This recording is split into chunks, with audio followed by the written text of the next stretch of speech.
तब मोरध्वज ने के मांगा कि भगवान मुझे दीजिए भक्ति और भाव सदा संतन परवानी, मुझे भाव भक्ति दे दो, मुझे राज नहीं चाहिए। तो पुण्यात्माओं, हमने मांगना भी ना आता भगवान थे, हमने यही मांगना चाहिए, परमात्मा भक्ति भाव दीजिए, कि उसके अंदर फिर सारा ही कुछ आ जाता है। एक लड़की की शादी हुई कहीं, उनके घर में झगड़ा रहने लगा, उसका पिता बुला लिया। पिताजी ने पूछा भी क्या क्या झगड़ा है तुम्हारा, क्या बात है, मेरी बेटी में क्या दोष है। उसकी सास बताने लगी या दही खा जा, घी खा जावे हैं, और नू कर ले, फलानी कर ले। तो उसका पिता बोला बेटी दूध पी लिया अगर छक्के तू, उसमें घी भी, दूध वो घी भी आ गया और मलाई भी आ गई, दही भी आ गई, एक के में सारे काम हो गए। तो ऐसे ही भक्ति मांगने से हमें सब कुछ मिल जाता है। यहाँ के जो संसारिक सुख है इस भक्ति में ही है सारा कुछ। परमात्मा कहते हैं एक का साध्य सब सदय, सब साध्य सब जा, यानी इसको कहीं पर भी हम लगा लें, जैसे भी एक भक्ति के मांगने से हमें सब कुछ मिल जाता है। जैसे किसान गेहूं बोता है, किसान गेहूं बीजता है, उसका उद्देश्य ये होता है कि हमारा प्रथम उद्देश्य ये होता है कि भाई हमने बच्चों को, परिवार को खाने के लिए अन्न मिले। और गेहूं के साथ वो भूस, वो तूड़ा, चारा तो अपने आप ऑटोमेटिक होता है, वो तो पहले बनेगा, उसकी ना इच्छा तो भी चारा तो मिले ही मिलेगा, उसमें बनेगा।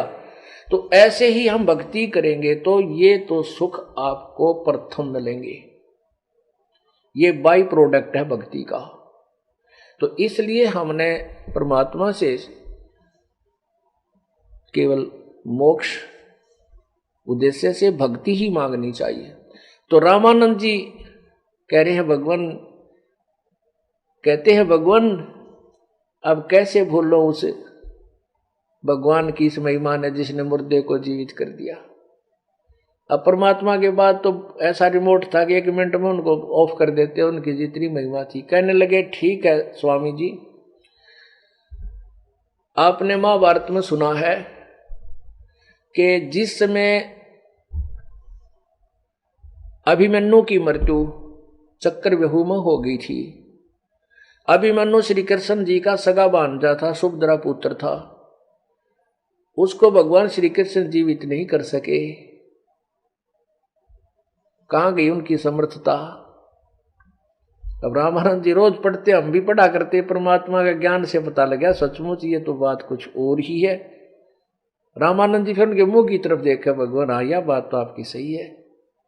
तो परमात्मा आप ही बताओ। फिर ऋषि जी कहते हैं प्रभु आप ही बताओ इसका कारण।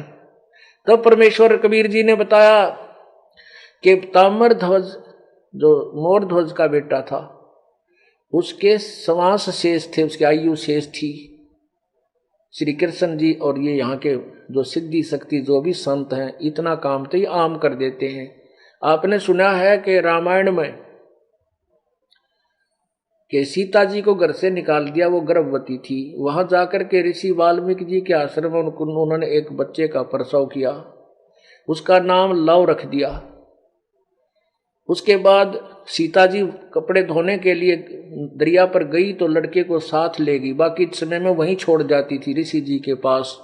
उस दिन ऋषि जी ध्यान में काफी समय तक रहे।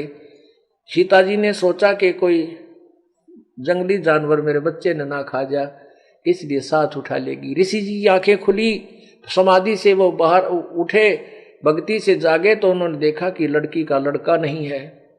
वो ये चिंतित हो गए कि बेटी को ये पता चलेगा कि उसका बेटा मर गया, क्योंकि ऋषि जी को भी पता था कि यहाँ हिंसक जानवर है, अवश्य उठा ले गए होंगे, नहीं तो बेटी प्रतिदिन यहाँ लड़के को छोड़कर जाया करती थी।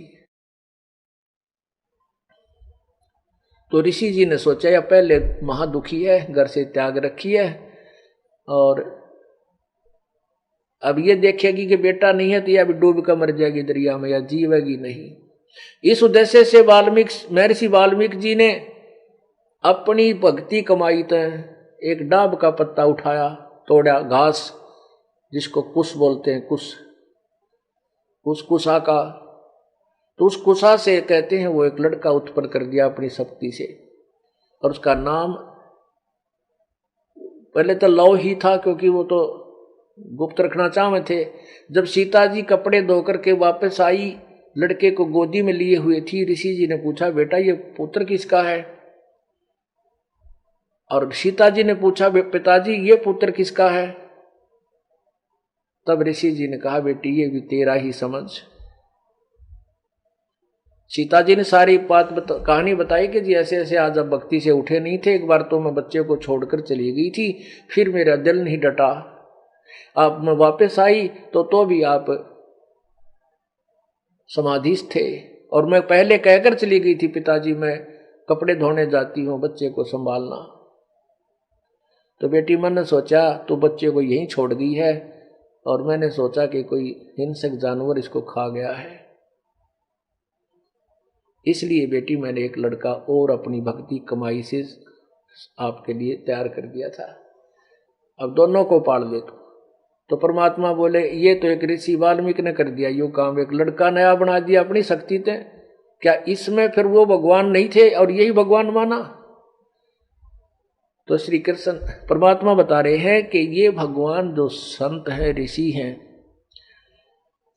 ये जो यहाँ के भगवान हैं, ये आयु नहीं बढ़ा सकते किसी की, ये केवल प्रारब्ध दे सकते हैं। जैसे श्री ताम्रध्वज जो पुत्र था उसकी आयु शेष थी, और इतनी शक्ति इन भगवानों में है कि इस शरीर को ये मर जा तो जीवित भी कर सकते, अगर श्वास शेष है तो। आयु शेष नहीं है तो ये कुछ नहीं कर सकते। इसीलिए अभिमन्यु का प्रारब्ध इतना ही था, चक्कर व्यूह में मरना था, उसकी आयु शेष नहीं थी, इसलिए श्री कृष्ण जी अपने सगे भांजे को जीवित नहीं कर सके। सुभद्रा रो रही थी, टक्कर मार मार के अपने भाई से लिपट लिपट कर उस भगवान श्री कृष्ण के।